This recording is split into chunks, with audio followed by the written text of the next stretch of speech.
All right, I'm going to start. We're starting like 5 minutes early. I think there might be some people jumping online, so I'm going to take a couple minutes to do some announcements. Number one, next month on the 12th, so that's March 12th. Okay, first of all, I'm running on like 4 hours of sleep, so if I sound like I'm just rambling, I don't know what I'm talking about. I just can't get it out. So the 12th, we've got a lecture. We've got an OBGYN and her husband, who's he's a hospitalist, but he loves OB-GYN. They're awesome. They're going to come and lecture. Sounds like you guys have had some OB cases that were interesting and kind of wanted a little bit more training and information on that. So March 12th, it's a Thursday. I don't know what shift it is. If you're off shift and you want to come in, cool. It's nice that they're coming to do this. So bring your questions for OB stuff. Number two, I don't know if you guys know this, all of HCA, so Ogden Regional, primarily up here, I mean there's some Salt Lake hospitals, St. Mark's and stuff, are hiring paramedics in our freestanding EDs.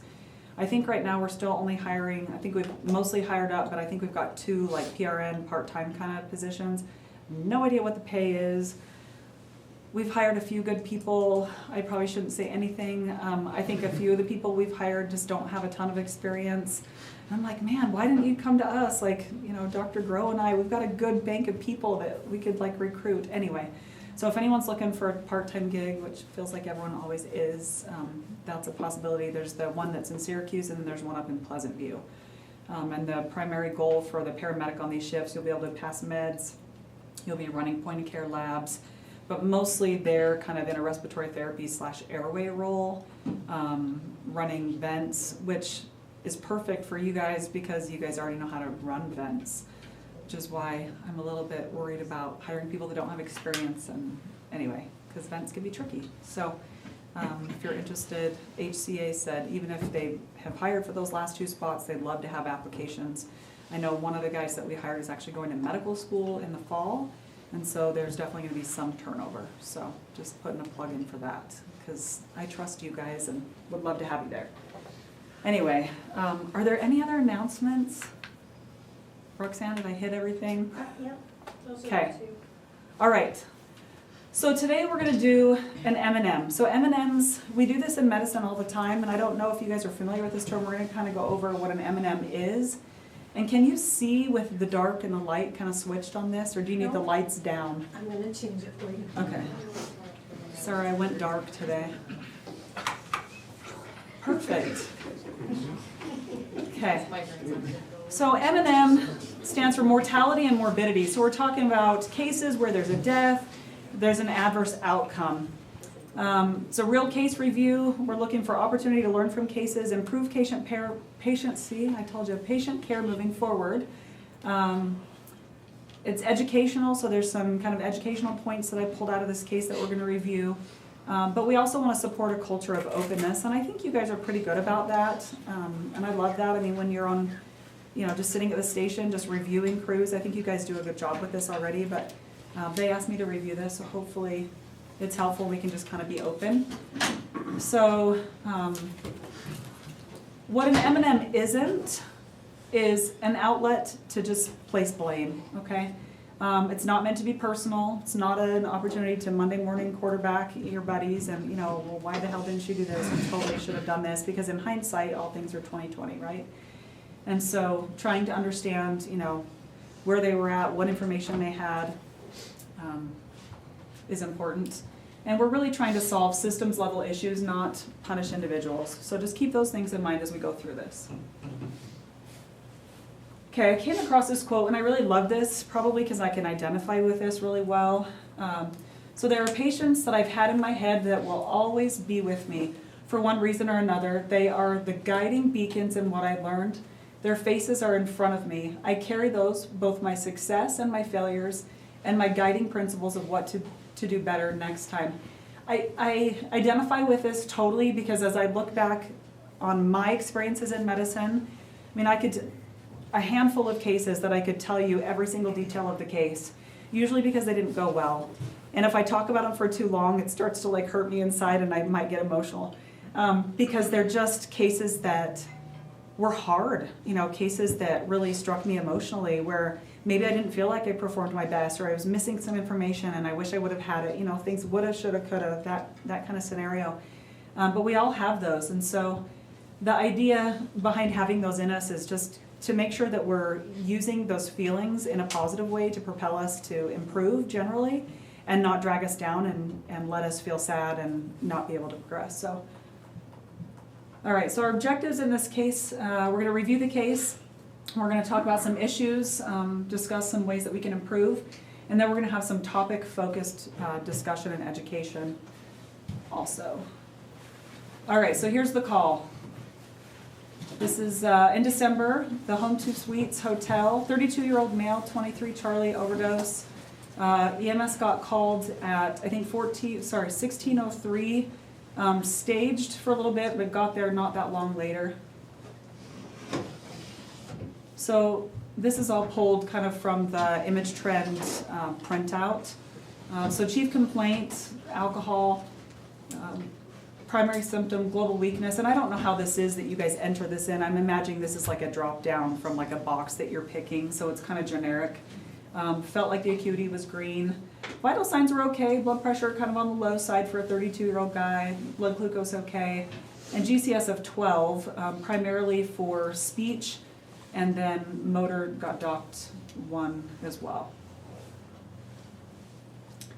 So on the assessment, skin's dry, warm, pink, noticing that they are somewhat oriented but also kind of in a stupor a little bit. Speech is slurred, and then there's asymmetric strength, and then abnormal gait.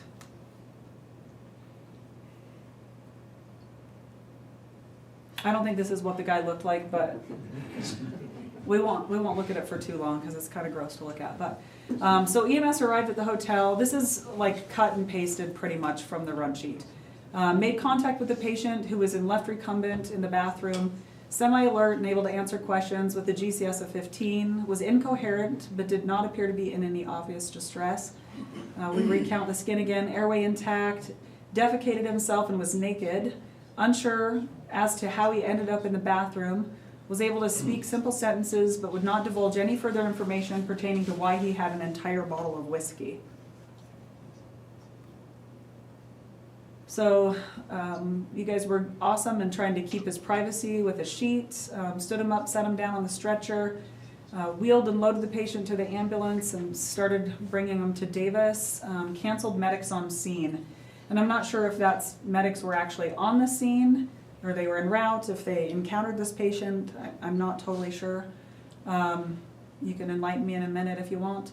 En route to Davis, patient didn't have any changes in his condition, never really verbalized a chief complaint, at least from the patient. Denied any medical history. EMS began preparing an IV for the patient. Transport was made to Davis. Let's see. Patient condition, no questions or orders were made by the nurse.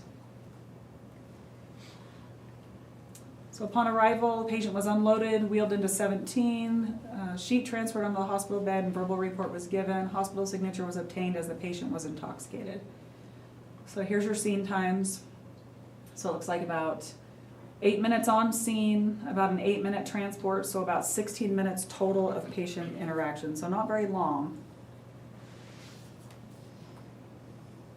Okay, so here's we kind of get in. You probably have some thoughts brewing. This is where we're keeping an atmosphere of openness and kindness. So are there additional things you want to know? Like, let's have a little bit of a discussion. It doesn't have to be real in depth, or we can keep this, completely to yourself. If you don't want to ask, it's fine. What was the reason EMS was called? There was this report of ETOH. Was there additional information? Was there someone on scene who could provide that? Because he couldn't provide much information. Were there some discrepancies in the report that you noticed? What do you think about the scene time? And was releasing the medics appropriate? Questions, comments, thoughts? I saw the initial kind of made my ears perk up where it was the GCS 15 on arrival, then we have a GCS of 12, so there's been a decrease. So was it a discrepancy or did something actually change? Because it kind of mentioned in the note that there wasn't really any change in condition. So you're right, that leaves me kind of questioning a little bit. Right. Yeah. And if you're on this call, there's no shame in talking about it. If you want to talk about it, you certainly can. There's no judgment here. Yeah, so we initially arrived and we were on the medic engine, and as we arrived on scene, he was being assisted to the gurney by PD. Okay. And once he sat on the gurney, we had a conversation with him of like, hey man, like, you feeling okay? He's like, yeah. Hey, were you drinking to hurt yourself? Were you drinking, like, have a good time? Like, just trying to see where his head was. There's no reports of any falls or anything like that either for us. So he remarks back with like, yeah, I was just drinking to have a good time. Okay, cool man. I got him on the gurney, took him down to the elevator, and then that was pretty much it. That was our interaction, at least with the medic engine as we arrived. So the rest of it, we did do a stroke scale on scene, right? Sure. We didn't assess all that stuff right as soon as we got to the patient. So that was definitely a learning point for us, is that we didn't actually do all that, because it was kind of all those boxes that were getting checked in my head of, cool, he's communicating just fine, he's GCS 15, he's at least talking to us appropriately, his gait didn't look super abnormal, it looked like how I would look if I had too many drinks with me too, you know? Sure. Like, so I kind of just related all that, I'm like, all right, well, sounds good, like, you guys see anything? And it was just one of those situations where we didn't think anything of it after that. And if you were on this call, you have the benefit of knowing kind of what the downstream effect is. If this is the first time you're hearing about this case, then we're going to, obviously we don't do M&M because this guy just rocked life out in the ER and was fine. Yep. So there's more to this story, right? Okay, so thanks for providing some insight. Any other thoughts before we move on? Just to kind of add to that for like confirmation bias, so he said he was drinking to have fun. His girlfriend who called said that he was drinking to have fun. There was empty alcohol bottles on scene. You smell the VTLH, like just everything was kind of pointing us down that road. And again, on the medic engine, it was kind of like the, hey, you guys need help getting into the rig? Cool. Need anything from us? Good. Yeah. Grab that. And right around the corner from Davis, like I called because the ambulance transport was going to be just a couple minutes, and Yeah. so Okay. I just on scene. And, hey, they're going to be here in a second. This is what we got. Any questions? Okay. Just seems pretty cut and dry. Yeah. Yeah. So one thing that I always ask, because I feel like our frame of reference for like what is big, bad, and scary, and like what is a true emergency is so different from the lay public. You know, so people come in, just to give you an example, someone will bring their child in and they've coughed for like 3 hours. And I'm like, good hell, why are you in the ER? Your kid's had a cough for 3 whole freaking hours. You know, I'm like, why are you here? But I try not to act like that and think, well, maybe there's something that they're worried about that I don't understand. And so I'll say, you know, tell me what it is that you're worried about that made you come in right now. And they'll say, oh, my friend's daughter just died because, you know, they didn't get in early enough and she had pneumonia and she died. And I'm like, oh, totally get where your worry's coming from now. You know what I mean? And so you're like, this person just needs reassurance. So like on a call like this, it makes me think, there's a ton of drunk people. Like, why did EMS get called for this drunk guy? You know, and maybe it was because he couldn't stand up. Maybe it was because, you know, I don't know. But if there's a person there, you know, asking, you know, like, what's different about this? You know, why is this more concerning? Like, sometimes people are concerned about alcohol poisoning. You know, sometimes people are concerned about that they took something else. You know, like sometimes there's just a piece of the puzzle that you're missing. Because in my mind, I'm like, why did they call EMS for this? Like, you can be drunk at your hotel room. You can be drunk at your house. Why didn't you be drunk at the ER? So anyway, and I don't know, did you get a sense for that at all? Like why it was? Because there was a girl there, right? Yeah, that was his girlfriend, I believe, and she had called because he was drinking a lot throughout the day, and that was her main concern. So it was that Okay. oh, he's just been drinking a lot, like, and there's, like, he hasn't really stopped, and he's just not all there, and I think he was, he was naked, and he defecated himself. Yeah. So he was very much in a state where she was concerned. Totally not his norm. And a lot of people get drunk, but it's not often that you're like pooping yourself. So maybe that was it. Okay. All right, so you get to the ER. Here's the physician report. So 32-year-old male arrives to the ED by EMS with limited history. Patient was apparently found at a local hotel by someone who had called EMS. There was reportedly a liquor bottle nearby, and the patient had defecated over his legs and was unable to stand. He stated that he knows he's in Layton. He's noted to have obvious neglect of his left side. Alcohol intoxication is present, but there's left-sided neglect and there's concern for intracranial hemorrhage, acute ischemic stroke, postictal paralysis. So this is kind of like a really short differential diagnosis that he gives. So he activated a stroke alert like 8 minutes or something like that after you guys got there. So one thing that was noted that we didn't touch on in the initial report is that there was asymmetric weakness, but there wasn't a lot more details about that. You know, to say asymmetric, I put that chart up of, you know, some of the alcohol poisoning symptoms. So he definitely has symptoms of alcohol poisoning, I'd say. You know, he's got some slurred speech, he's got like an ataxic gait, you know, he's confused, you know, consistent with drunkenness, probably smells like alcohol. But there's a few things that just don't totally add up, you know. So to have asymmetric strength, that's weird. That's not typical with alcohol intoxication. So kind of a red flag. So these are not his specific CT scans, and I apologize, that one's not coming across real well. So the stroke alert, the one on the left is a non-contrasted head CT, and they only really, the point of doing a head CT that's non-contrasted is primarily to look for blood. So you just want to establish, is there a hemorrhagic stroke? Because obviously if there is, we're not going to give TNK.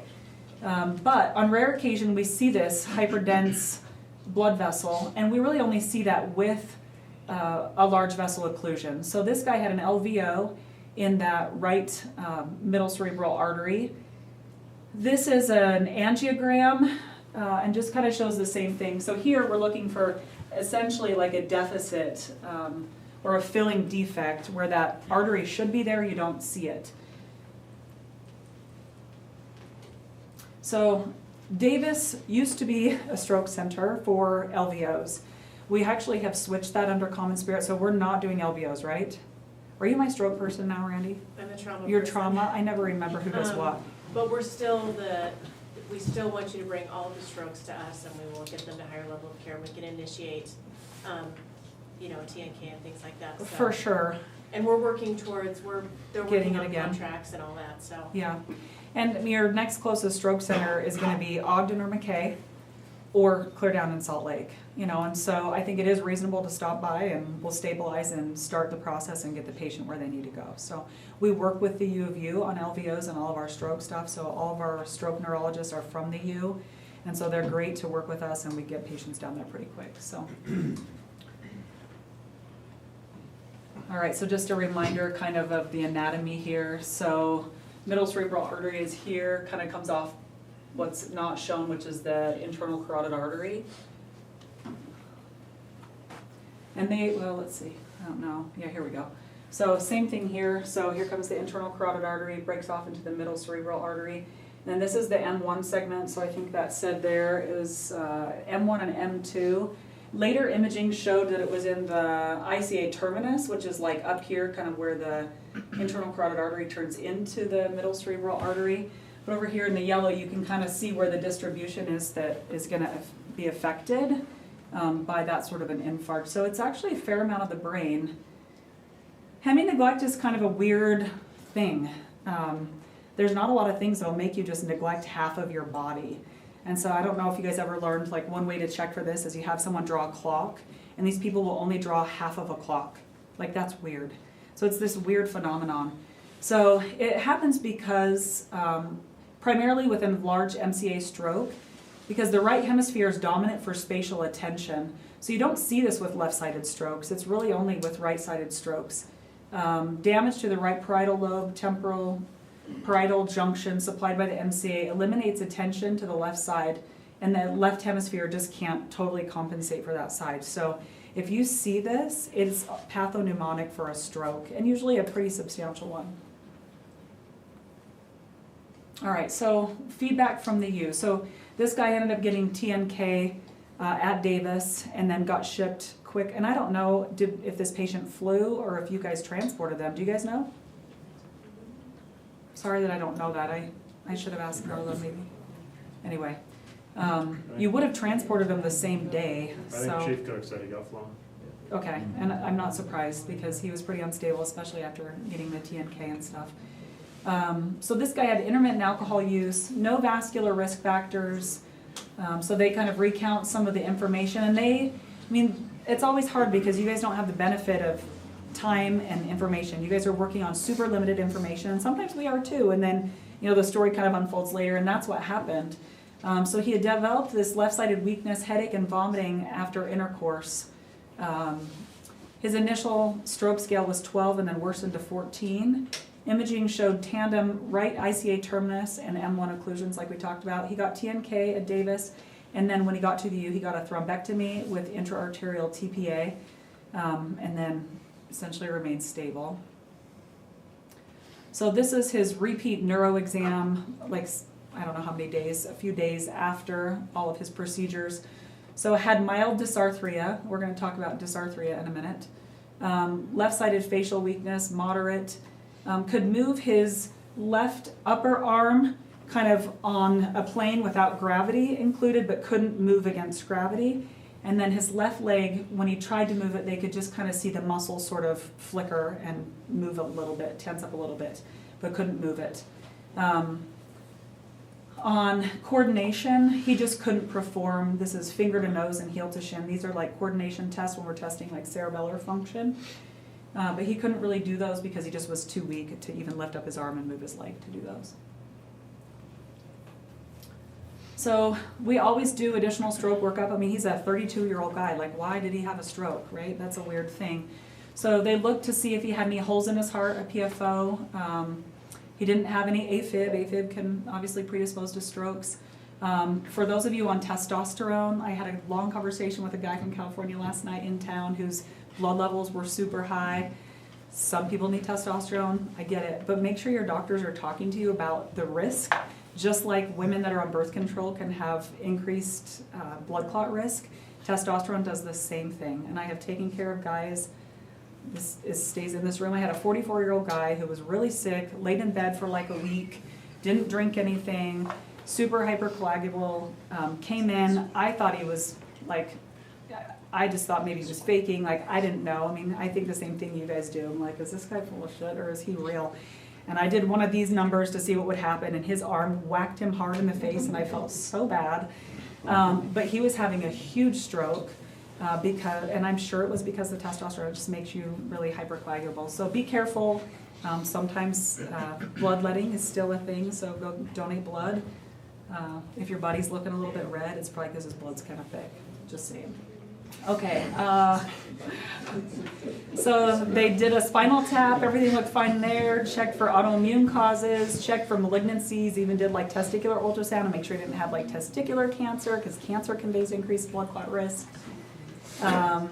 His hypercoagulability panel was pending, but I thought this was kind of interesting. So this is kind of later while he was in the hospital. They did an MRI, and I've actually never heard of this, but I guess that when they look at the brain, they can actually look at the blood vessel walls, and it may be a specific protocol with MRI that they do. But this showed flow velocity was increased in the RCA, concerning for moderate vasospasm, but this can happen in up to 20% of patients who've had a thrombectomy.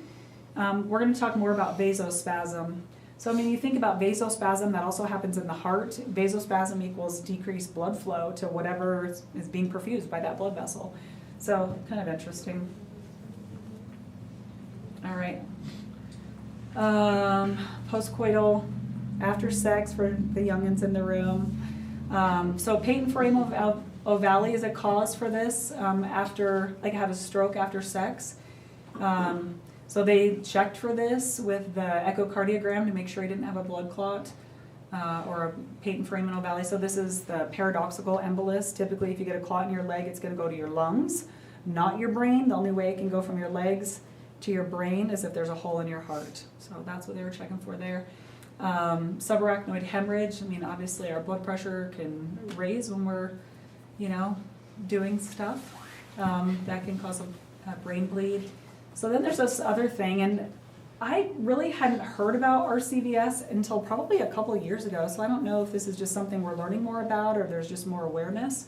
But it is another kind of vasospasm, kind of constriction process that can happen, and it's temporary, but can cause a stroke if it lasts for very long and that blood flow is decreased for a while. So, and then arterial dissection, so tearing of an artery in the neck, sometimes associated with strenuous activity.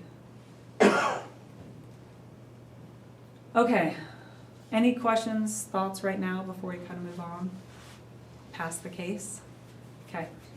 So for me, I had a few different case takeaways. Like when I read through the case, read through all the notes from the U, and so that's what we're primarily going to talk about. So I love that you brought up confirmation bias. We're going to talk about that, but also anchoring bias. Alcohol and drugs, always have your guard up if someone's drunk or you think they're intoxicated, and we'll talk about that. And then transport decisions, and then stroke mimics versus chameleons. So we talk about a lot about stroke mimics and not a lot about stroke chameleons. So that may be a new term for some of you, but we're going to hit on that. All right, can somebody read that out loud so I don't have to? Anchoring bias occurs when individuals rely too heavily on the first piece of information they receive when making decisions. In the context of emergency medicine, this means that the healthcare providers may fixate on an initial diagnosis or piece of information, even if it turns out to be incorrect or incomplete. This fixation can result in a failure to consider alternative diagnosis, potentially leading to misdiagnosis, delayed treatment, or inappropriate treatment. Perfect, thank you. So do you think there was potentially some anchoring bias? This came in with a ETOH chief complaint.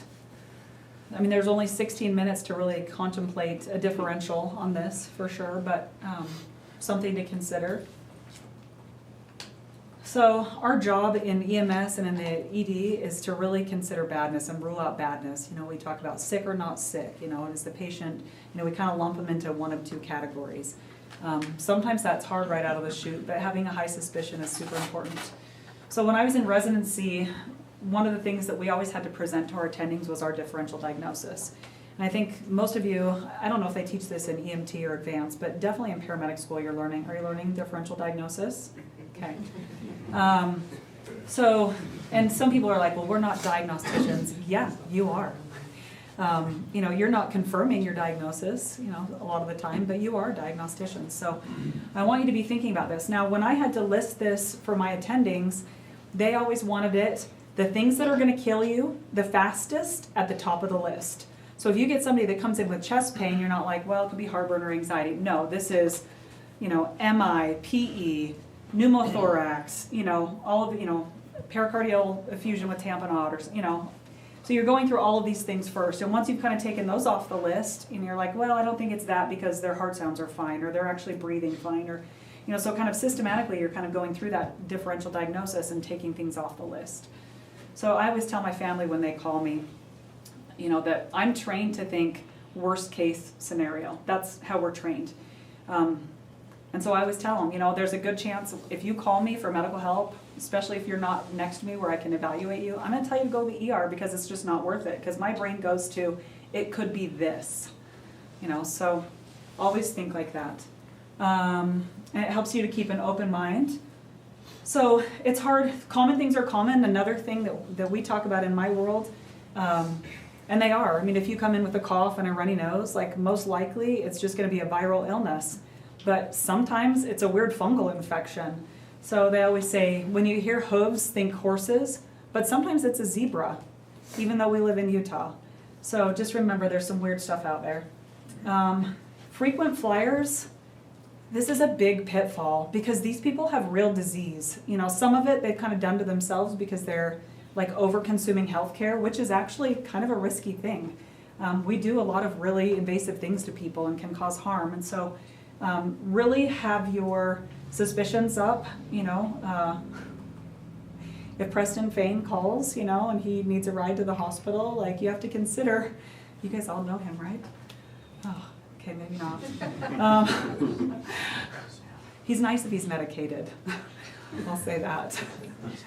But just have a really high suspicion for these people. So this is kind of like Peter and the Wolf. You know, people cry out, they cry out and cry out, but one of these times it's going to be something bad. You know, and if you don't have your guard up, you're going to miss when it's bad.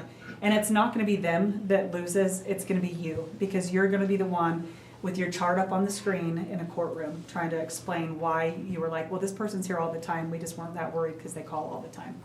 Nobody cares.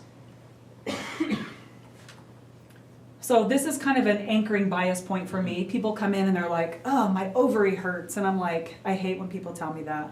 Don't come in and tell me, or have your wives tell me their ovaries hurt. Because how do you know it's your ovary, you know? As a woman, you got a lot going on in that right lower quadrant. It could be your appendix, you know, it could be a UTI, it could be a kidney stone, it could be so many things. So when they come in, you know, there's a tendency, you know, if you pick someone up and the patient already thinks that they've made their own diagnosis because they Googled it, just remember, maybe it's that, you know, that's on your differential, but don't anchor. Okay, confirmation bias. Who's gonna read this one? Once a healthcare provider anchors on a particular diagnosis, they may actively seek out information that confirms their initial belief while ignoring or downplaying contradictory evidence. This confirmation bias can lead to a reinforcing cycle that solidifies an incorrect diagnosis. Okay. So we'll go back to wolves here. So just trying to think of an analogy. Anchoring bias is like, hey, this looks like a sheep, you know, it's definitely a sheep. There's nothing else it could be. It definitely looks like a sheep, you know. Confirmation bias is like, well, it looks like a sheep, walks like a sheep, hangs out with a sheep. It must be a sheep. But then you hear it make a noise and you're like, oh, it's probably just a sick sheep. Like, instead of keeping an open mind and being like, oh, I'm going to take this new piece of data and consider something else, like, oh, maybe it's actually not a sheep, you kind of discount that information and really kind of hang on to the other stuff that is more confirming. So the result is you're going to get bit. So when I looked at this node, some of these things kind of came to light. So asymmetric strength, slurred speech, abnormal gait. So we talked about, you know, these second two definitely go along with E2H, but this asymmetric strength thing just really doesn't. So a few things. Trust your exam. Sometimes I think, you know, like, let's face it, we deal with a lot of crazy people. And we see a lot of weird things. And sometimes it's hard to know, like, is this real? Are they making this up? Are they, like, why is this the case? Don't know. Just report it. Just, you know, trust your exam. If that's what the exam finding is, you report it. And we'll figure out what to do with that. Yeah, I don't know why there was a discrepancy in the GCS. Let's see. Yeah, so if something doesn't make sense, definitely dig in. Like, ask more questions. It's not a reason to kind of ignore it. It's a reason to say, huh, this is kind of odd. Like, let's explore this a little bit more. All right, so drug and alcohol use. So I had this lady that came in one time and she was clearly like high as hell on meth. Like, you couldn't talk to her. She was just rambling, freaking out. But she was holding her belly and I was like, I don't know. She like wasn't even really talking to us. She was just kind of like moaning and yelling out. But she just kept like fixating on her abdomen. I was like, I don't know. It seems like she's got belly pain. And so I just went with it because I was like, I mean, who knows? Like, this could be something bad. She actually was perforated. She had a gastric perforation. And in hindsight, I'm so glad that I kind of chased that and didn't just go, well, she's high. I don't know. She's weird. And didn't discount that because she ended up having to go to the OR right away because that could be deadly. So these people that use drugs and alcohol get really bad things. Here's just a list of some of these. A lot of times I ask about IV drug use, which offends a lot of people, and I just tell them, like, people that use IV drugs have a lot of bad things that happen. You know, they get infections that you and I wouldn't get, infections in their heart, endocarditis, and weird infections in their back. So back pain, actually, in someone that's an IV drug user is, like, actually really bad and requires a ton of workup in the ED. So just don't discount kind of the severity of problems that these people have. So another not clear slide, but this is cocaine chest pain in a slide. You know, so these people have real problems that it predisposes them to vascular disease, but then if they're high, then they get vasospasm. So where normally they might be tolerating, you know, their atherosclerosis and getting good blood flow, once they narrow down those vessels, then they really occlude and they're not perfusing well. So again, just a high suspicion. All right, so ALS versus BLS. When I read this, I thought, you know, if ALS had, you know, if your medics had assessed this patient, would the outcome have been any different? Would we have noticed, you know, I mean, obviously our training is different, you know, from a blue patch to a green patch to a red patch. And so, you know, With someone who's altered, I'd say err on the side of caution and get someone with a little bit higher level of care involved to just do an evaluation.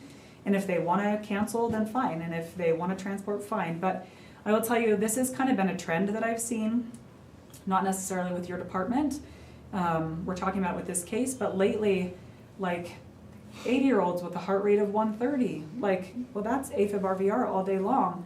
And to do a release to BLS and not have a 12 lead seems not adequate, seems below the service that people could provide.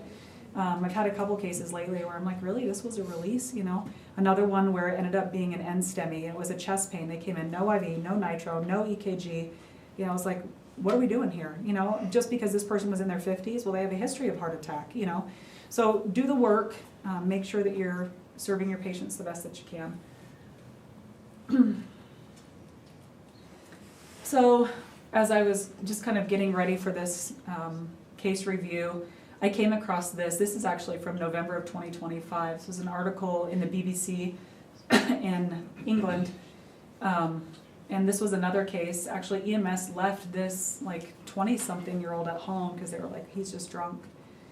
And the partner of this person ended up somehow getting him to the ER, and they were having a pretty massive stroke.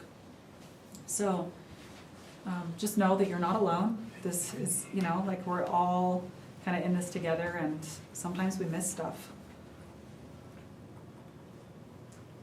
Okay, so this is where we get to like the education part of this review. So we're going to talk about strokes a little bit. And I'm just going to be honest, I hijacked most of this from this neurologist who made this PowerPoint that was directed specifically to EMS. I just liked it because it was pretty concise, what she included in her stuff. So they say steal like an artist. I'm a stealer. Okay, so stroke mimics. So stroke mimics look like a stroke but are really something else. So who can give me an example of a stroke mimic? Perfect. That's probably the most classic one, I would say. Anything else? What else? ETOH. Totally UTI, yeah. So ETOH, so it looks like a stroke, but it's something else. Yeah, I'd say it can be. We're going to talk about it under the chameleon section too, but yeah, totally it can. Or any altered mental status. Perfect. And then stroke chameleons look like something else, but they're really actually a stroke. So these ones are a little bit more high risk because it really is something bad. Not that a UTI isn't bad because they could be septic or, hypoglycemia. I mean, these are actually bad things too, but a stroke, there's a lot on the line. So scope of the mimics. So we see these a lot. 42% of the stroke patients that were transported by an EMS agency, doesn't say which one, 960 patients transported. 42% of the stroke, things that they thought were strokes were actually mimics. And this kind of breaks down what some of those things were. What do you think your most common stroke mimics are? The things you just mentioned, probably. Hypoglycemia. This one is getting to be a lot, I feel like. And it's hard, but we're going to talk about it actually. All right. So we're entering a new era. So identifying a stroke has never been more important, and it's because our window for treatment has actually grown, at least in the realm of a large vessel occlusion. So under 4 hours, sometimes we can extend it to 6 hours if we're just doing TMK. But when it comes to an LVO, we can extend that to like 24 hours. And so it's really important to expedite because, time is brain. And it's super helpful if you guys are alerting us. So if you have a suspicion, we'd always have you guys overcall than undercall. It just helps us to get ready. You see us meeting you at the door, they go right to the CT scanner. It just helps us get stuff done quick. So this is one of the things that we're utilizing to help us know when in that time frame, like when we can still go in if it's been a prolonged period of time. So say someone comes in at like the 18-hour mark and they have clear-cut stroke symptoms, and the initial imaging, including the CTA, shows that they're having an LVO. So this is a C2 perfusion scan, and essentially just helps our interventional radiologists know if there's still salvageable tissue. So this red part we call the core. I think they call it, well, they just say it's necrosis, but it is, we call it the core. The penumbra is that area of salvageable brain tissue. And obviously that's gonna get bigger over time where it's kind of at-risk tissue, but the longer it goes, it turns necrotic. And then the green part is just this benign area of essentially hypoperfusion that isn't getting perfused great, but isn't gonna die. So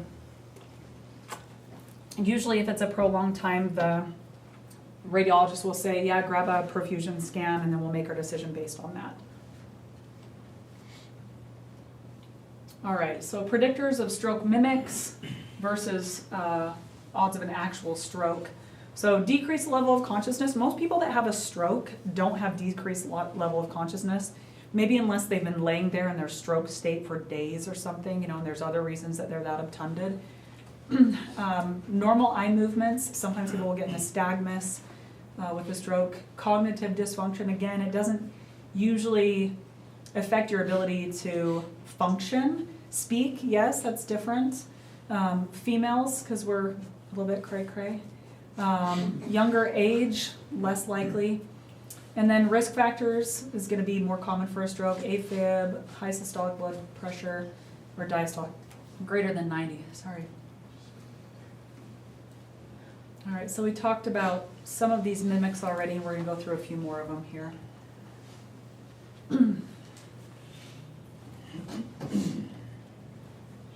So most common stroke mimics.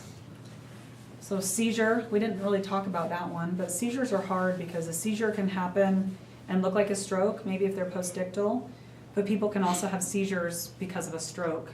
So seizures are super tricky. Syncope, another hard one. Sepsis, like with the UTI.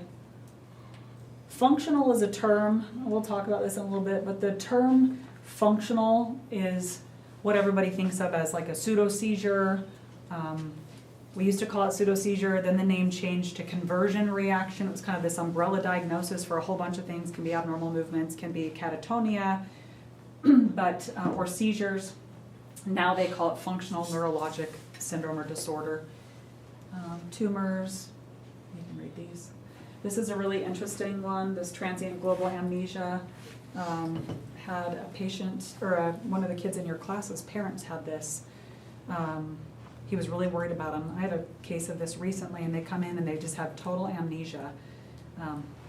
And the guy was a farmer up in the valley somewhere and was out watering his field, and it was cold outside, and so there's this weird association with cold and being wet.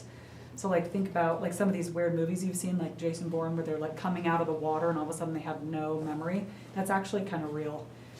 But usually they'll regain their memory like within 24 hours. Not a stroke.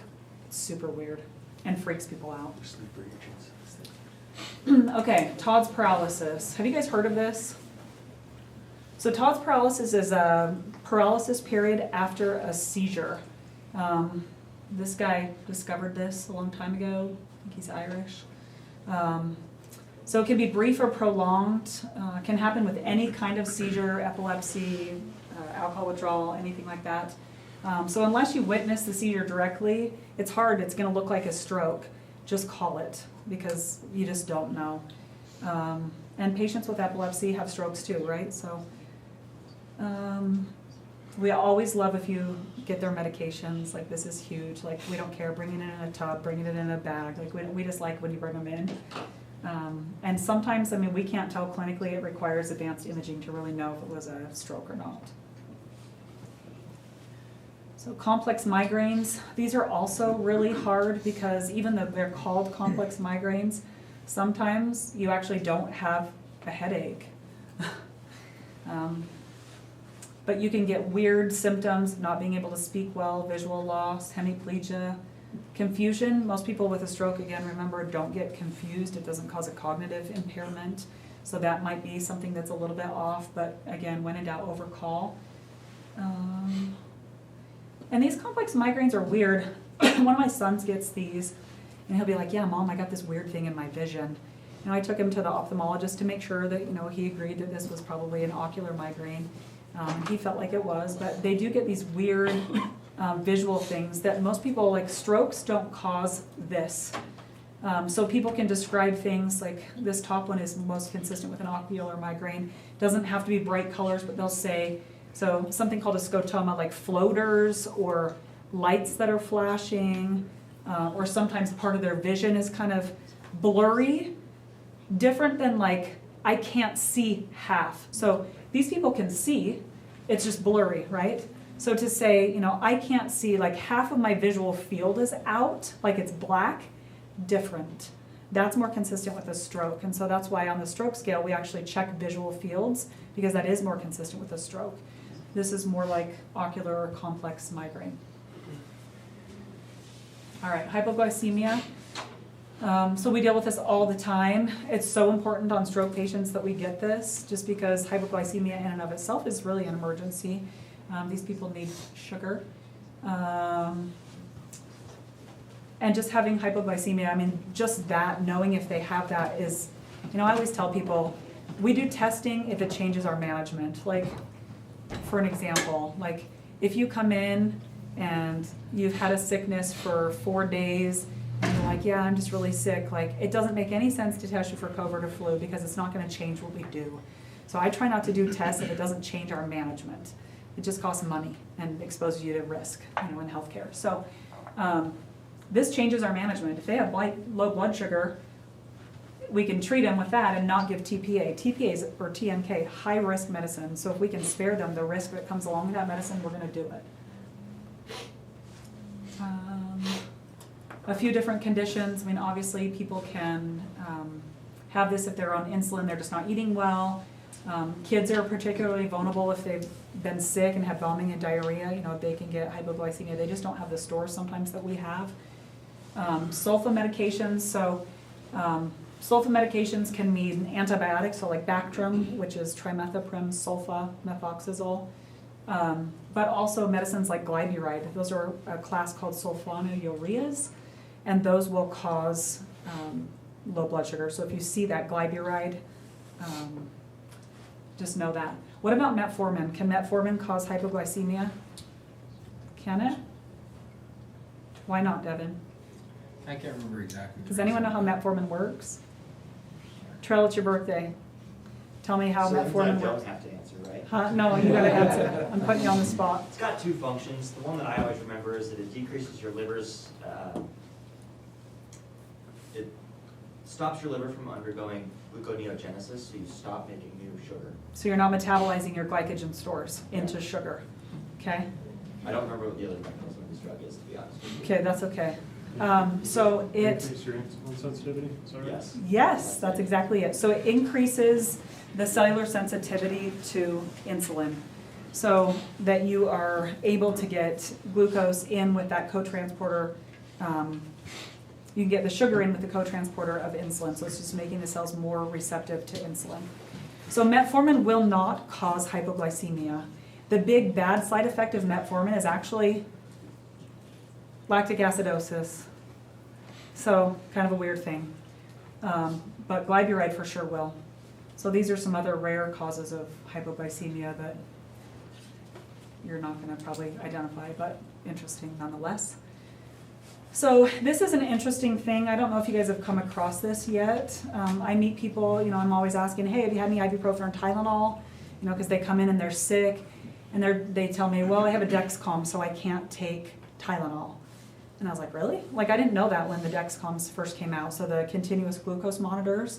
So this is interesting. So Tylenol breaks down to a substance that mimics glucose in the sensor. And so it can cause these continuous glucose monitors to actually read falsely. So kind of an interesting thing. So if you have someone and you're kind of going based on that, I don't think it's going to mess up just your point of care glucose machines, but it will the CGMs. So don't just go off of what their CGM says. You know, make sure you're actually taking like a finger stick. There's a couple other weird things where people can have a falsely elevated blood sugar. Anemia, hypoxia, high pH, so that's alkalosis, maybe they've been hyperventilating. And then peritoneal dialysis. And then just remember, you gotta clean the skin really well because contaminants can cause falsely elevated blood sugar. All right, brain tumors. So trying to differentiate neurologic symptoms from a brain tumor versus an actual stroke. So these are slow going. Acute, a stroke is going to be really acute, right? Their symptoms are going to be, they were fine and now they're not. And we know that because we're specifically asking about when were they last fine.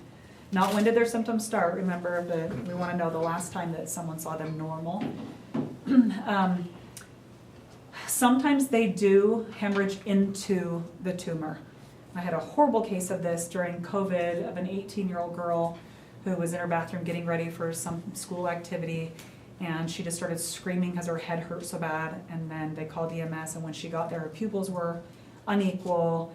I was like, she is not okay. We intubated her, sent her to the scanner, and she had a massive posterior, like a cerebellar stroke, because she had a tumor, a posterior cranial fossa tumor, and she was bleeding into it. So we flew her to the U. It was terrible. It's one of those cases you remember, because her parents couldn't even go be with her because it was COVID and they weren't even letting family in. I'm like, are you kidding me? Anyway, or again, you can have a seizure because of a brain tumor. Swelling happens around brain tumors that can put pressure on tissue and make it irritable and seize, and then Todd's paralysis. Okay, so this is this pseudo seizure kind of thing. So I've learned a lot about pseudo seizures since I was working in the field as a medic. I remember just kind of rolling my eyes at these people and feeling like, snap out of it, like you're just trying to get attention, and maybe there's a few that are. This problem is not something that these people are purposefully trying to do. This is the way I explain it to families. Your brain is overwhelmed, by stress, usually associated with trauma. So most of these people have like PTSD. So they're stressed, their mind is overwhelmed, and it results in this physical manifestation of overwhelming psychiatric or psychological stress. So you cannot tell these people to just snap out of it. It's just not a thing. And actually, when you look into this more, these people have a really high, like this diagnosis has a really high mortality rate. Because these people go in and people think they're crazy, right? Their family thinks they're crazy because they've come into the ER multiple times. No one can ever figure out what's wrong. They're like, you're just crazy. So then these people are like, well, maybe I'm crazy. And then they start to feel really bad, and so they have this really high suicide rate, which is crazy.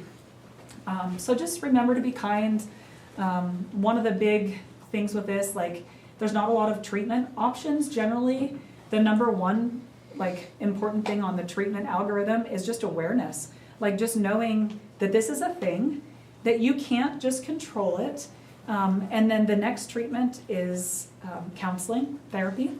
And then sometimes we're using psychiatric medications, so like SSRIs or something for this. But there are a few things that can help you figure out if this is psychiatric based or if this is really coming from the brain, so organic or inorganic. So sometimes inconsistencies in the physical exam. But then there's these other things. I'd never actually heard of the Hoover maneuver, so I was really glad putting this lecture together. I always learn stuff too, so we're going to go through this. So the Hoover exam, essentially, you ask the patient on their weak side to push down towards the bed. So you put your hand under their heel and you say, push your leg down. So they're going to be exerting a force towards the bed. And on that weak side, probably they're going to be like, I can't. I'm too, I can't feel my leg. I can't do it. So then you do the same thing, but you have them lift up the good leg.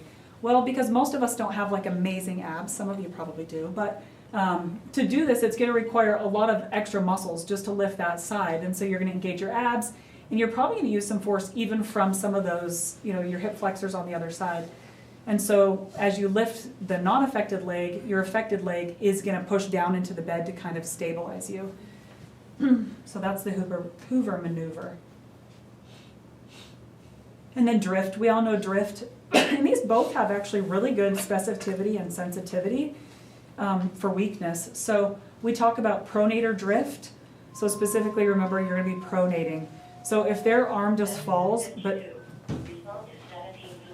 I didn't hear that. So if their hand just falls flat and doesn't pronate at all, then that's kind of going to make you suspicious. If it pronates even a little bit, then you've got to consider that it could be actual weakness. All right, so infection, sepsis, so like you guys mentioned, UTI, I'd say the second most common reason for this is pneumonia in our old people as far as sepsis. But remember, a lot can hide under clothing. My preceptor always said, beware of the patient wearing pants. You can hide a lot under a pair of pants. You know, I mean, if you've got a shortness of breath patient, it's nice to check their legs, right? Just lift up their pant legs. You know, they might have edema. They could have cellulitis that could be causing sepsis. So I always try to look at people's legs. Can be somnolent, agitated. And the older people get, the less they have like the classic symptoms of UTI. So these little ladies in a nursing home, they have no symptoms, you know, that they can feel, so they have no idea. So the term for this is actually Bell palsy. Everyone says Bell's palsy, and I copied and pasted, so there's some inconsistency there, sorry, but it technically doesn't belong to anyone, and it wasn't named after like a person, anyway. All right, so unilateral facial paralysis. So you guys have all seen this. This is what happened to Sylvester Stallone, why he kind of talks funny, why his mouth moves funny. So it happens to younger people. This happens because of, typically it's the herpes virus. So people that get cold sores get this. And so I ask that when people come in, it's a young person, I'm like, that's weird, this person shouldn't be having a stroke and their physical presentation is more consistent with this. I'll ask them, you know, do you tend to get cold sores? Or have you been sick lately? Because anyone that gets cold sores knows that this tends to happen when your immune system's kind of down. So that's when people break out with cold sores. So this is just, this infection is latent, typically on their facial nerve, sorry. And then it just like comes back, kind of flourishes from its dormant state and causes nerve irritation. So this is probably the most important thing to differentiate the difference between a stroke and a Bell palsy. So you can see the difference. So which guy's having the stroke and which guy has Bell palsy? Stroke on the right, stroke on the left. Okay, why? Yeah. So I don't know if this helps you, but in med school they always said, if the patient can raise their forehead, you should raise yours. Like it should make you go, you know, and be suspicious. So if they can raise their forehead, you should raise yours, if that helps you remember. And here's kind of a slide kind of explaining why that happens. So the forehead has cross innervation from both hemispheres, where the lower portion of the face doesn't. So with Bell palsy, because it's wiping out the innervation from what we call a lower motor neuron, you actually get where it affects both sides of the face. So you don't get that cross innervation. You can see that there. When the lesion is in the brain, you still have cross innervation down lower. Does that make sense? Okay. So this is kind of a fun one. So Saturday night palsy, this is like someone's been out drinking, they fell asleep in their chair, you know, they get compression of their brachial plexus underneath their armpit, and then they get this radial nerve palsy. Lead poisoning can also do this. Super weird. So people that they used to include lead in the ink and stuff like that, and so people that would write a lot with the ink, you know, the containers where they had to dip in the ink, these people would get these weird radial nerve palsies from the lead poisoning. Or crutches, I forgot about that. Yeah, if you're on crutches all the time, that could happen. All right, syncope. So abrupt and transient loss of consciousness, absence of postural tone, except that that's kind of confusing because a lot of times these people shake and can actually have increased tone. So sometimes syncope looks like a seizure, and it's really hard to tell the difference. Can you think of something that might help you tell the difference between if someone just passed out versus if they had a seizure?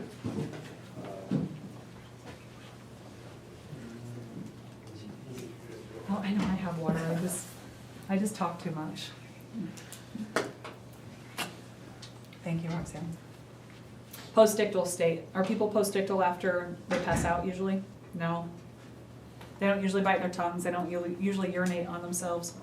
Although those last two things don't always happen even in a seizure. So you can't rely on those. But a postictal state is probably, I'd say, the most reliable way. So with a seizure, you get abnormal firing. With a stroke, you're getting disruption in blood flow, but to a focal area, and it's more long-term, versus this is caused by global blood flow interruption most of the time to the entire brain, and it's transient. Okay, so this is usually more cardiac than neurologic. And when they say cardiac, I mean, that's hard because my brain goes, like VTAC, VFib, like I don't feel like that's true. But when we talk about like vasovagal syncope, that's probably one of the most common reasons. So they've had some increased vagus nerve stimulation, which is parasympathetic stimulation, which slows down your heart rate and drops your blood pressure.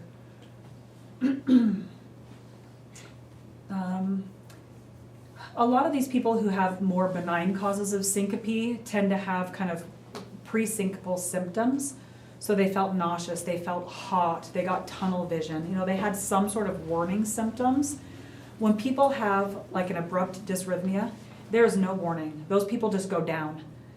This happened to a girl when I was in med school, and she just ate shit down the stairs. And we were like, what the? I mean, like bruised face, like she looked terrible, but she had to have a pacemaker put in while we were in med school. It was really sad.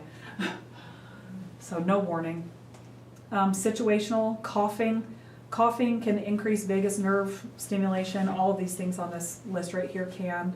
I had a lady who had a horrible cough, actually passed out from coughing. She had pertussis.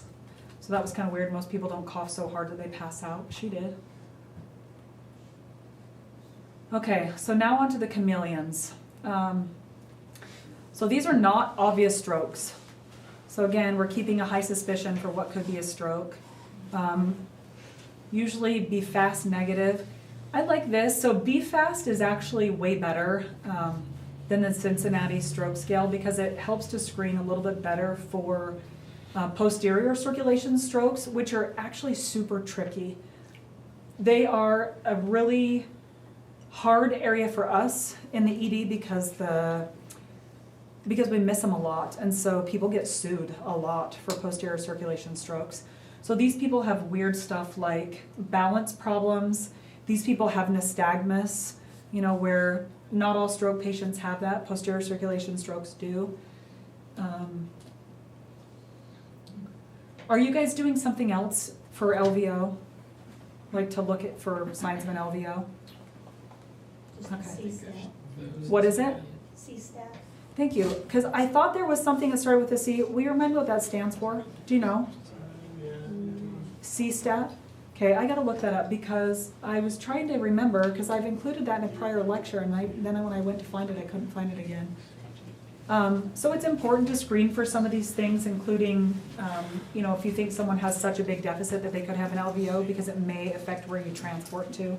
If you're like clear up on 193, Davis people, plug your ears, maybe it makes more sense to go to Ogden. So understanding how to test for true aphasia. So there's aphasia and then there's dysarthria. So slurred speech is actually dysarthria. So aphasia is like these people that can't say the right word, or they're saying, like they can't even talk. That is true aphasia. Dysarthria is slurred speech. So the most common chameleons, altered mental status, kind of like this case, syncope, hypertensive emergency, which can cause some weird symptoms, infection. Sorry, I know. Like I said, we're kind of getting there. I've got like 10 more slides. We're almost there, sorry. So atypical stroke presentation, sometimes these movement disorders, we're gonna get to that, isolated confusion, sensory problems, which a lot of people get these, like if you're hyperventilating, you're gonna have some numbness and tingling around your mouth. You're probably gonna be numb and tingling in your hands. If it's unilateral, we're worried more about that. If it's bilateral, less concerning, and you think they just freaked out, less concerning. Okay, let's see, so this hemibolismus is a really weird thing that can happen. Oh,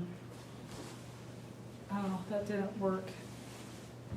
So I can describe it. So hemibolismus is one side of your body is going ballistic. So if you think about what the roots of this word are. So old people that, they're like, I don't know, I can't control like the movement on this side of my body. And their arm and their leg are just moving like crazy. And you're like, that is weird. That is a sign of a stroke. It's really actually kind of specific for a midbrain or subthalamic stroke. So it's a weird thing. You can Google it later, hemibolismus. Okay, isolated confusion can look like intoxication. So again, this isn't common. Most people with strokes aren't confused. On very rare occasion they are, so still have your suspicion up, but do a thorough exam and look for some of these other things and risk factors that might point you in the direction of a stroke, and when in doubt, call it. So not all speech trouble is actually aphasia, like I mentioned.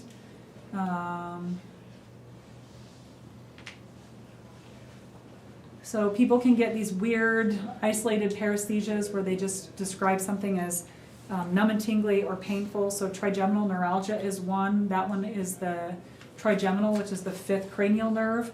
Those people get irritation of their nerves, and usually they'll describe it as lightning, like severe debilitating pain in their face. And it can be in any of the 3 different distributions of that nerve.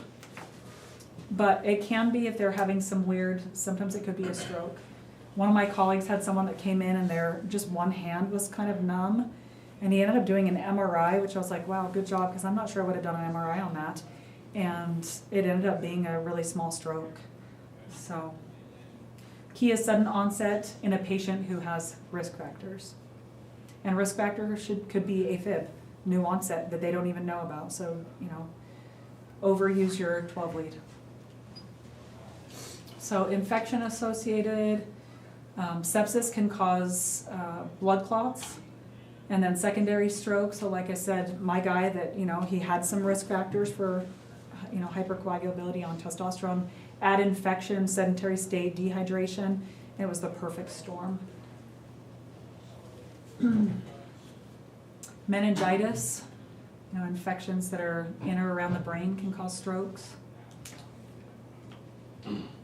So migraine strokes, super rare. People always come in and they're like, well, I've got a severe headache. I'm worried about a stroke. I never get a headache. And I'm like, well, maybe. Unless it's a bleeding stroke, if it's a hemorrhagic stroke, those hurt like hell. But an ischemic stroke doesn't usually cause pain. It's rare that they do. People with hemiplegic migraines, another weird form of migraine where you can get just weakness on one side. This is one of those complex migraines. Those people actually have some increased risk. So how do you know if it's just their typical migraine or if it really is a stroke because they have some increased risk? So here's a weird thing. People who have migraines with auras, like women in particular, those girls don't go on birth control because there's a weird association with people who have auras and birth control or hormones for increased stroke risk, more than just normal hormone use. Kind of weird. So bithalamic stroke, this is kind of what my guy had. He actually, his was a little bit worse. So this is, bihemisphere stroke. I think his, trying to remember back because it was several years ago, I think his was a basilar artery clot. So you can see, basilar artery feeds both hemispheres.